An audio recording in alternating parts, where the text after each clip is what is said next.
ఇంకొక అంశం డీకేఆర్ మంత్రిగా ఉన్నప్పుడు భరత్ సింహారెడ్డి అక్రమ మైనింగ్ భూ కబ్జాలు చేశాడు. ఇవన్నీ చెప్పి కలిసిపోయిండ్రు. మరి ఇప్పుడు అవే తెర మీద తీసుకొస్తారు వాళ్ళకి అంతే. వాళ్ళ పాత చింతకాయ పచ్చడి.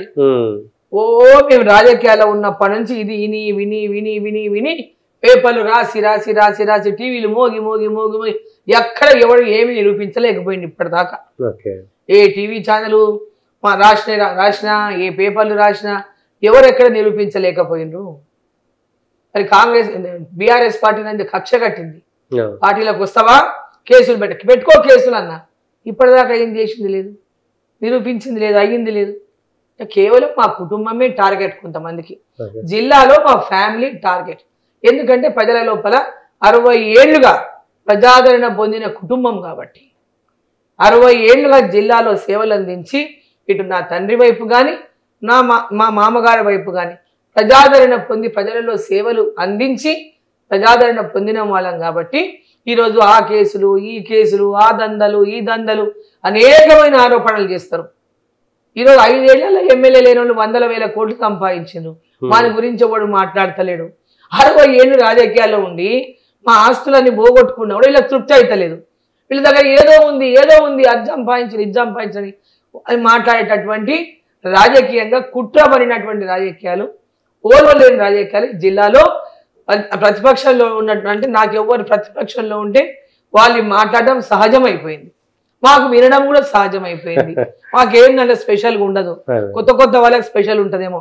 జిల్లా వాళ్ళకు అందరికీ కూడా అరుణం ఏంది, భరత్ సింహారెడ్డి ఏంది, బంగ్లా ఏంది, చిట్టెం నర్సిరెడ్డి ఏంది, డికే సత్యారెడ్డి ఏంది జిల్లా ప్రజలకు అందరికీ తెలుసు. ఇక్కడ మహబూబ్ నగర్లో కూడా మా మామ సత్యారెడ్డి గారు డిగ్రీ కాలేజీ స్థాపించిందే మా మామగారు. ఉమ్మడి జిల్లా మా మామగారే ఈ మహబూబ్ నగర్లో ఎంవిఎస్ డిగ్రీ కాలేజ్ స్థాపించింది మా మామగారు. ఆ యొక్క కాలేజీకి స్థల సేకరణ చేపించి ఇచ్చిన వాళ్ళు కూడా మా మామగారే. ఈ జిల్లాలో డిసిసి బ్యాంకు ద్వారా అనేక మంది రైతులకు సేవలు అందించడం. సో మా సేవలు అనేటివి జిల్లా వ్యాప్తంగా అందించినటువంటి కుటుంబాలు మావి. ఇప్పుడు ఎవరు అటువంటి వాళ్ళు లేరు కుటుంబాలు కాబట్టి మమ్మల్ని చూస్తే ఓర్వలేరు, సహించుకోలేరు. సో ఇవన్నీ కామనే, ఇవన్నీ రాజకీయాలు వెరీ కామన్. వాటి గురించి మేము పెద్దగా పట్టించుకొని ఫీల్ అయ్యేది కూడా లేదు.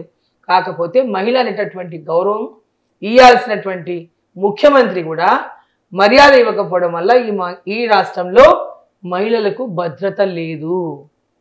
ఈ రాష్ట్రంలో మహిళలకు మాకే గౌరవం లేకపోతే మమ్మల్ని ఈ విధంగా మాట్లాడితే వాళ్ళ సోషల్ మీడియా వాళ్ళు మమ్మల్ని బూతులు పెట్టి మాట్లాడుతుంటే ఈ ముఖ్యమంత్రికి సిగ్గు అయితలేదా?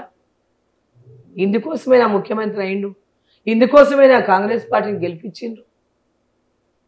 కొంచెమన్నా జ్ఞానం ఉండాలి కదా.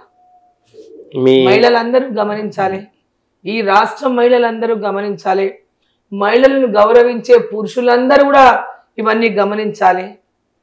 తన ఇంట్లో ఒక చెల్లి ఉంటుంది, తల్లి ఉంటుంది, భార్య ఉంటుంది, బిడ్డ ఉంటుంది.